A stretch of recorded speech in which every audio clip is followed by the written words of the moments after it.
Peter was a wealthy entrepreneur who had given up his true love and happiness for success and materialistic pleasures. However, after meeting a homeless orphan in one of his homes, it all changed. Before we continue, please take some time to subscribe to Dailydose, like and share this video with your friends. It might brighten their day and inspire them to do good. Also keep watching because an important lesson awaits at the end of the video. Peter was a wealthy 62-year-old entrepreneur who had spent most of his life building his wealth. He had never had a wife or kids, and for the longest time had focused solely on his business. Peter was always brilliant as a child. By the age of 18, he had already opened his first company and dropped out of his first year of college to focus on his business full-time. One day, Peter went to check on one of his old abandoned properties. He had several properties across the city, but this one was particularly special as he had inherited it from his grandmother.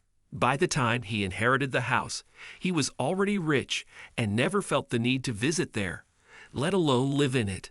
However, he was planning on selling the house, so he had to check what repairs were needed before it went on the market.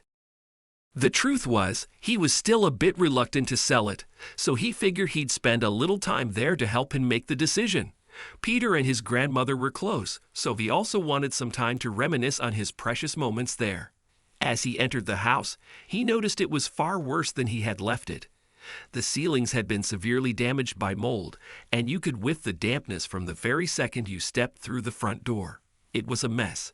As he walked around the house, he remembered the various Christmases and family gatherings he had spent there with his family. Unlike Peter, his grandmother had always been about family and was one of the biggest reasons their family managed to survive all their hardships over the years. She had a way of uniting people and bringing light out of dark circumstances.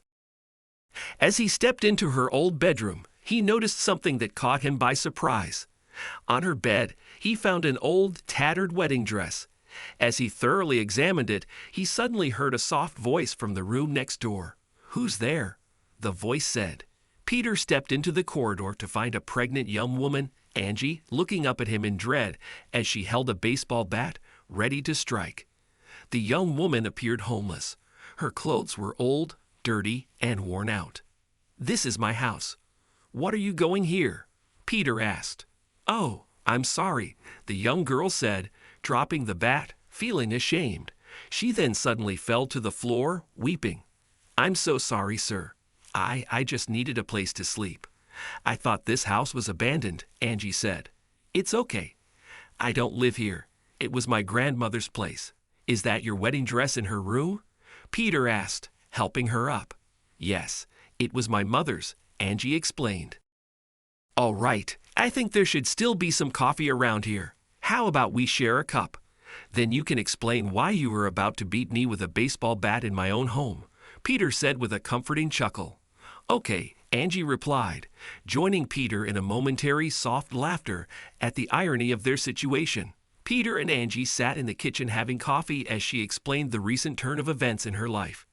Angie was an orphan. The dress was the only thing she had to her name, and she was meant to wear it at her wedding a month back.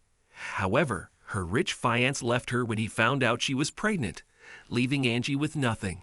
He had been cheating on Angie with another woman and had canceled their wedding at the last minute to be with her. He kicked Angie out of their home and moved in with the woman. "As tough as things have been for me lately, I still believe there's light in the darkness." As Angie told Peter all this, Peter began to weep. "I'm sorry, sir. Did I say something wrong?" a confused Angie asked. No, it's just that you remind me so much of my ex-fiancé. I was also a fool like your ex-boyfriend. I left the love of my life when I started making a lot of money. I don't know, I guess I felt like life had only just begun, that I would lose my freedom," Peter said, ashamed. "Did you know she was the love of your life at the time?" Angie asked, grabbing his hand for comfort. "Nope. By the time I realized it was too late. After that, I never found true happiness. My relationships after her never really worked out, and I've never seen her since. It still breaks my heart to this day," a dejected Peter confessed. "Don't worry. I know I'm probably not the right person to give you this advice, but you can always find happiness.